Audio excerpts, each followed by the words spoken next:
Bonsoir à toutes et à tous, bienvenue sur Monaco Info. Voici le sommaire de ce lundi 27 mars. Nous retrouverons dans quelques instants le commissaire général adjoint de l'Automobile Club de Monaco. Éric Barabino nous parlera des préparatifs pour le Grand Prix de Monaco. Nous vous ferons ensuite découvrir dans cette édition quelles personnes ont été élues à Monaco Femme de l'année 2023. On vous emmènera également à la conférence L'Homme cérébral qui s'est tenue ce samedi au Grimaldi Forum. L'occasion, vous verrez, de découvrir les avancées scientifiques autour de notre cerveau. Du jazz au programme ce soir avec un superbe concert organisé à l'occasion du Printemps des Arts. Et pour finir, vous découvrirez l'opération Océano pour tous avec notamment des élèves de 6e et le chef monégasque Marcel Ravin.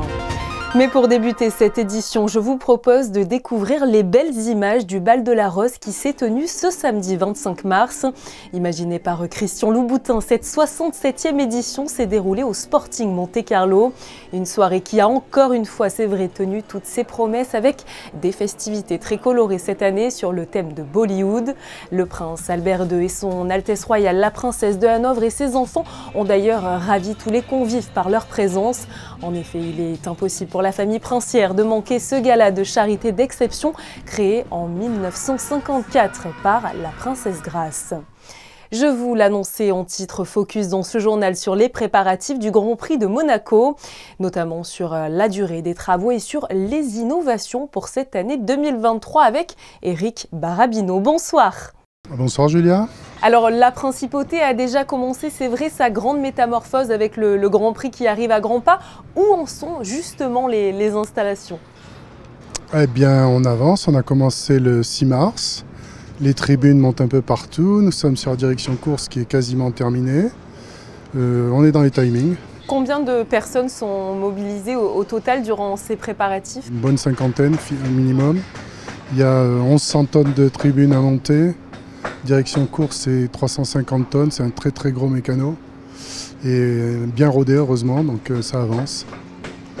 Et combien y a-t-il de tribunes et autres modules à mettre en place? Une soixantaine pour la direction course je pense. Les stands, il y a 22 stands qui doivent être composés d'au moins d'une douzaine d'éléments. Beaucoup de convois exceptionnels. En termes de préparation, c'est titanesque, que ce soit les commandes pour toute la ferraille, enfin voilà tout ce qui se met en place. Comment on arrive à tout anticiper lorsqu'on prépare un tel événement? Je pense qu'on commence à le préparer la veille du Grand Prix de l'année pour l'année prochaine, hein, c'est toute l'année.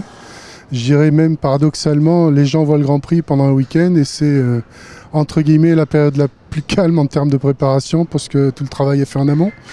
On travaille sur toutes les épreuves toute l'année, tous les jours. Et quand s'achèveront les travaux justement? On va essayer de terminer, d'être complètement prêt quelques jours avant pour avoir un peu on a une petite marge de sécurité, disons, mais théoriquement une petite semaine avant le début des épreuves, tout est prêt. Monsieur Barabino, une question aussi sur la réfection des enrobés. Où est-ce que ça en est? En général, chaque année, on refait 30% des enrobés.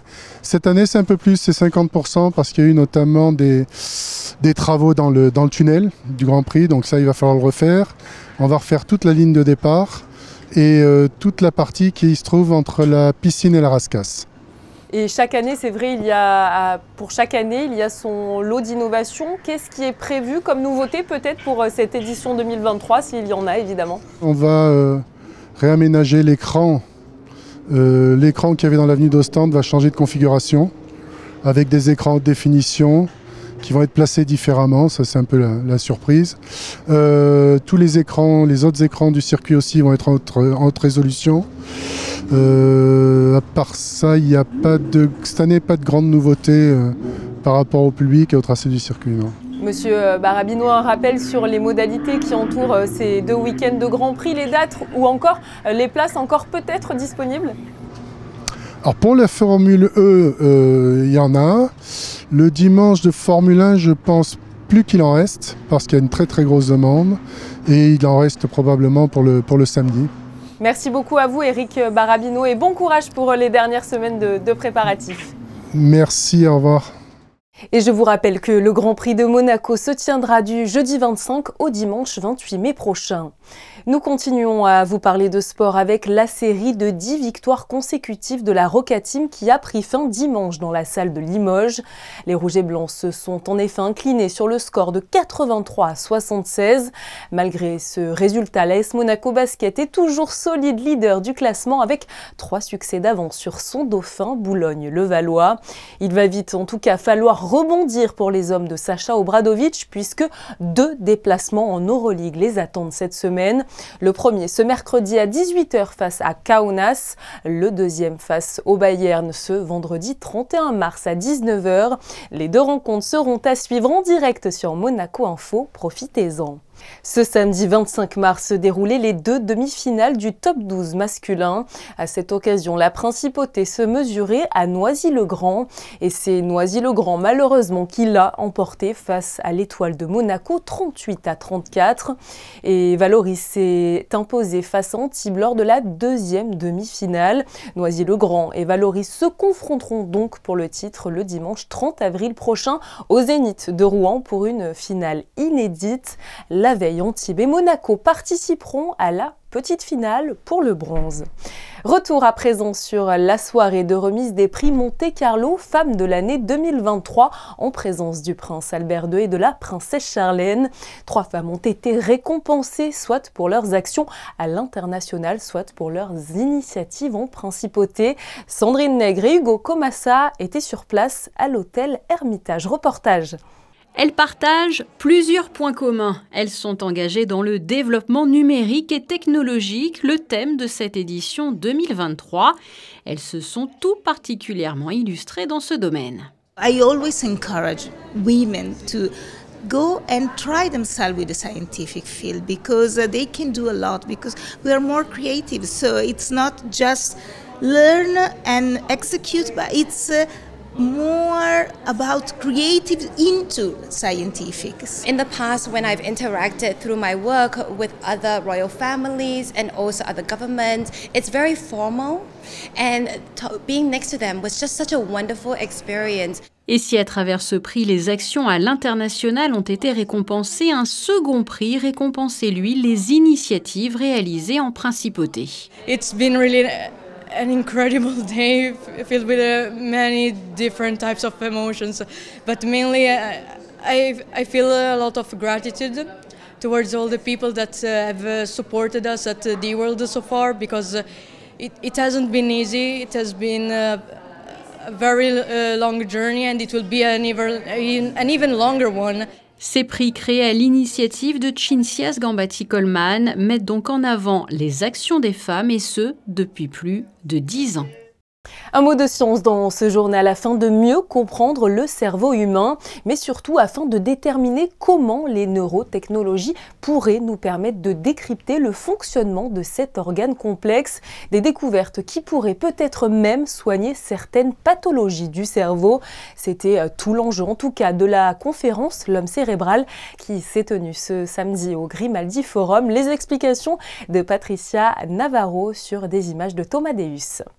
Le cerveau guide nos émotions, nos pensées ou nos comportements. Il est aussi au cœur de nos relations sociales et il joue un rôle clé dans certaines maladies comme celles de Parkinson et Alzheimer ou dans les troubles obsessionnels compulsifs. L'enjeu pour les spécialistes est donc non seulement de chercher de nouveaux traitements chimiques à travers des molécules ou de se tourner vers les neurotechnologies qui permettent de moduler l'activité de nos neurones. Un cerveau, c'est d'une complexité qui dépasse l'imagination. Comme je dis souvent, c'est en petit ce que l'univers est en grand. Donc le problème, c'est que si vous voulez améliorer une maladie d'Alzheimer, une maladie de Parkinson, l'épilepsie, la sclérose en plaques, limiter les séquelles des accidents vasculaires cérébraux, qui sont ces grands fléaux qui hantent notre société, il faut comprendre comment ça marche et comment le cerveau marche, mais aussi comment il dysfonctionne. Mieux comprendre le cerveau donc au préalable, mais aujourd'hui les avancées de la neuroscience et des neurotechnologies sont telles que les traitements ont considérablement évolué et permettent des prises en charge beaucoup plus ciblées. On a la capacité maintenant de faire ce qu'on appelle de la médecine personnalisée. En faisant la médecine personnalisée, notamment avec l'IRM fonctionnel individuel, Il y a 10 ans en arrière, l'IRM fonctionnel, on savait que dans les dépressions, globalement, il y avait des zones qui fonctionnaient moins bien. Maintenant, à l'échelon individuel, on peut prendre l'imagerie d'un patient déprimé et de regarder quelle est la zone chez lui qui est perturbée. Ça, c'est vrai dans la dépression, c'est vrai aussi dans le TOC. Et on commence à pouvoir le faire, notamment au CHPG, puisque le matériel est là. Il va falloir maintenant qu'on apprenne à utiliser ce type de matériel pour pouvoir envoyer justement la stimulation magnétique spécifiquement pour ce patient sur cette zone du cerveau. Et le champ des possibles en la matière semble encore très étendu. Le cerveau, véritable chef d'orchestre pour tous les membres et organes du corps, est encore loin d'avoir révélé tous ses secrets. Les œuvres de Laure Hatchuel-Baker sont à retrouver au Yacht Club de Monaco. Ces tableaux en 3D représentent toute la diversité marine. Le monde animal et végétal a d'ailleurs toujours été, c'est vrai, une merveilleuse source d'inspiration pour l'artiste. Le tableau Georgios Ocean Forest est, lui, un hommage aux coraux poumons des océans. Les bénéfices de la vente de cette œuvre seront d'ailleurs intégralement reversés à la Fondation Prince Albert II, dont l'artiste partage l'engagement en faveur de la biodiversité et des espèces protégées. La MAD organise ce jeudi 30 mars à 19 h à la maison diocésaine la projection en avant-première de L'école de vie, l'école de la métamorphose. Ce documentaire témoigne des actions et missions réalisées par l'ACAI avec le soutien de la MAD pour aider les jeunes filles de la banlieue de Manille. La projection sera suivie du témoignage de sœur Sophie de Jésus, fondatrice de l'association ACAI et qui œuvre depuis plus de 15 ans à Manille. Les spectateurs présents pourront aussi échanger avec elle et autour du documentaire. Le Printemps des Arts de Monte-Carlo aime aussi le jazz. Pour preuve, ce concert donné hier à la salle Garnier avec Riccardo Delfra Quintet et l'Orchestre des Pays de Savoie. Le tout sous la direction de Léo Fargue. Reportage signé José Sacré et Thomas Deus.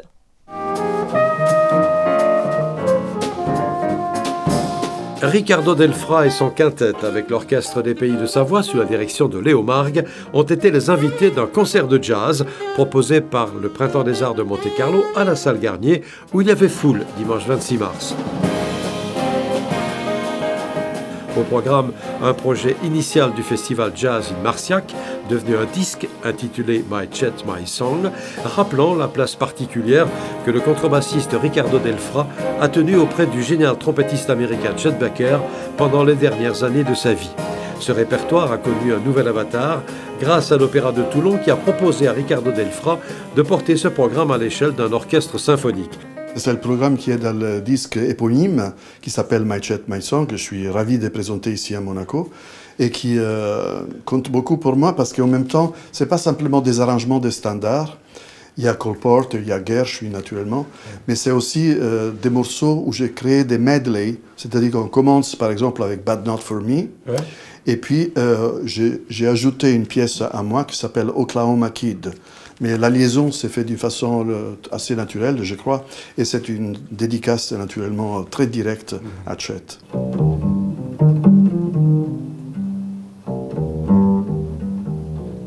Donc Chet, ça a compté beaucoup musicalement, artistiquement, parce que c'est quand même un grand artiste, un grand mélodiste, malgré sa vie qui n'était pas toujours heureuse, comme vous savez.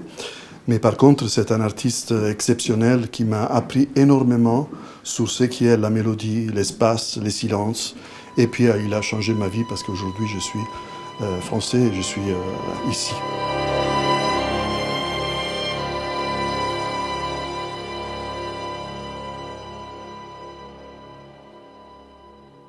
Jusqu'alors destiné aux classes primaires de la région PACA, le grand concours Océano pour tous, organisé tous les ans par l'Institut océanographique, élargit son champ d'action. Il s'adresse dorénavant aux collèges de Monaco, de France, des territoires d'outre-mer et s'ouvre également à l'international. Dans ce cadre, des élèves de 6e ont pu découvrir la pêche durable grâce au chef Marcel Ravin et au pêcheur Eric Rinaldi. Un reportage de Vanessa Dessy, Kevin Garcia et Clélia Renaud. Tout au long de l'année scolaire, les équipes de l'Institut océanographique accompagnent les élèves ainsi que les professeurs dans la découverte du monde marin. Une opération visant à éveiller la conscience écologique des jeunes générations autour d'un projet collectif, créatif et engagé. Alors, Océano pour tous, c'est un concours pédagogique lancé par le musée océanographique de Monaco et à destination des collèges de Monaco, de France et de la francophonie aussi. Et l'objectif, c'est de permettre à des collégiens de réaliser un projet en faveur de la protection de l'océan, du développement durable, et de les accompagner justement dans la réalisation de ce projet. 121 élèves d'FANB ont proposé le projet d'évaluer l'impact de la pollution sur l'environnement. Les élèves ont construit et ont mis à l'eau une bouteille géante de plus d'1 mètre. La dérive de ce déchet a été suivie à l'aide de capteurs GPS et par drone. Les élèves ont ensuite étudié les données enregistrées. Dans la lignée de leur projet, ils ont pu également assimiler la thématique de la pêche durable. Les élèves ont pu ainsi distinguer différentes espèces de poissons. Notre projet, en fait, La bouteille à la mer, qui est un projet commun sciences et technologies à FANB, puisse bénéficier de tous les atouts et de toutes les connaissances qu'on ait en principauté, en fait. Et nos élèves, ils se rendent compte que de la cuisine à la pêche, tous les métiers qui ont un lien avec la Méditerranée, toutes les personnes qui peuvent nous amener un plus dans ce projet, c'est quelque chose qu'ils apprécient beaucoup. Mais moi, je suis heureux de vous recevoir. Moi aussi. Je suis heureux avec mes équipes de partager avec vous non seulement notre passion, qui est la cuisine, mais en même temps de vous apprendre à consommer mieux, consommer durablement et vous montrer les possibilités de ce que la mer nous offre. Pour la dernière étape, les enfants se sont rendus au Monte Carlo Bay à la rencontre du chef Marcel Ravin afin de cuisiner ce poisson et de le déguster. Vous êtes toujours d'accord pour goûter? Oui. Bon. Là, on va vous dresser et tout, parce que vous êtes quand même nombreux, on va vous faire le même plat à l'intérieur. On va vous amener ça pour goûter. Est-ce que l'on